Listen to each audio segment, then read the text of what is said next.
মহান মুক্তিযুদ্ধের পর দেশে আবাদি জমি মাত্র 15% ছিল সেচের আওতায়। খাদ্যপণ্যের উৎপাদন বাড়াতে খাল খনন কর্মসূচি ছিল সাবেক প্রেসিডেন্ট জিয়াউর রহমানের যুগান্তকারী উদ্যোগ।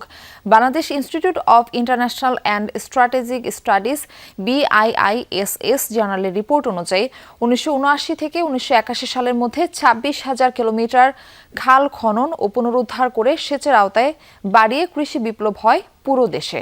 সরকারে এসে সে উদ্যোগ আবারও নিয়েছেন Tarique Rahman. Optical brightener, colour guard এবং ডার্ট লক সমৃদ্ধ অ্যাডভান্স ফর্মুলায় এলো নতুন রে ডিটারজেন্ট পাউডার।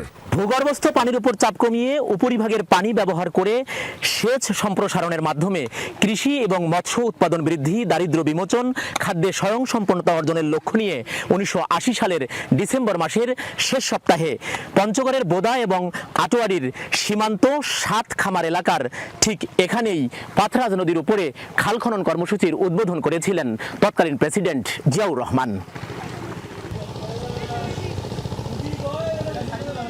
সেদিন জিয়াউর রহমানের সাথে 55 কিলোমিটারের পাথরাজ নদী খননে অংশ নিয়েছিলেন পঞ্চগড় মকবুলার রহমান কলেজের তৎকালীন প্রভাষক মিজানুর রহমান, ছিলেন তৎকালীন সাতখামার গ্রাম সরকার প্রধান মনসুরুল রহমানও। বোদা পাইলট উচ্চ বিদ্যালয়ের 8ম শ্রেণী পড়ুয়া শাহাদত আলমও ছিলেন সেখানে। যমুনা টেলিভিশনের কাছে তারা আওড়ালেন সেই স্মৃতি।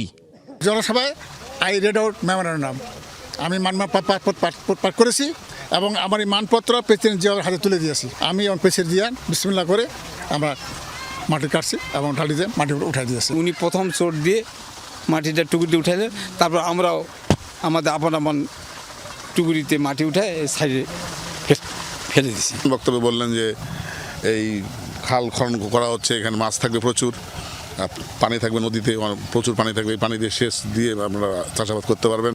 খননের আগে জনসভায় কি কথা বলেছিলেন জিয়াউর রহমান, কেমন ছিল তার পোশাক, তা আজও চোখে ভাসে, কানে বাজে স্থানীয় প্রবীণদের। এইখানে একটা হেলিকপ্টার পড়ে জিয়াউর রহমানেরটা, আর একটা হেলিবোটে ওইখানে একটা পড়লো। আমরা সবাই এলাকার লোক দেখতে এসেছি। পরিকল্পনা ছিল যে খাল খনন হবে, হওয়ার পরে দুই সাইডে গাছ লাগবে। এবার প্রধানমন্ত্রী হওয়ার পর তারেক রহমানের নদী খাল খননের ঘোষণায় খুশি উত্তরের বিভিন্ন শ্রেণী পেশার মানুষ।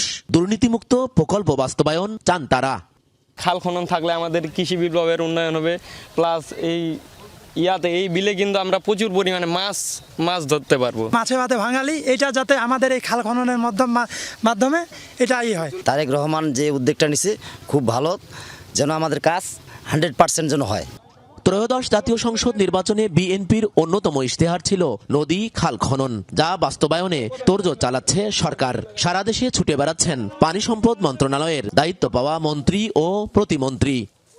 বাংলাদেশকে যদি আমরা বাঁচাতে চাই এবং আবার যদি এই উত্তরাঞ্চলকে শস্য ভাণ্ডার করতে চাই, তাহলে আমাদের খাল খনন, জলাশয় বা নদী খননের কোনো বিকল্প নাই। এইগুলোর জন্য টেকসই থাকে, এইগুলোর জন্য আমাদের মনিটরিং থাকে এবং এগুলোর জন্য লং টাইম বাস্তবায়ন করতে এর যে বেনিফিশিয়ারিটা মানুষ লং টাইম পায়, এই জন্য কিন্তু আমরা বৃক্ষরোপণ কর্মসূচি নিয়েছি। পানি উন্নয়ন বোর্ড বলছে পঞ্চগড় সহ উত্তরাঞ্চলের 16 জেলার 50টিরও বেশি পয়েন্টে নদী খাল খননে অংশ নিয়েছিলেন জিয়াউর রহমান। সরকার, মাঝারুল মান্নান, যমুনা নিউজ, পঞ্চগড়।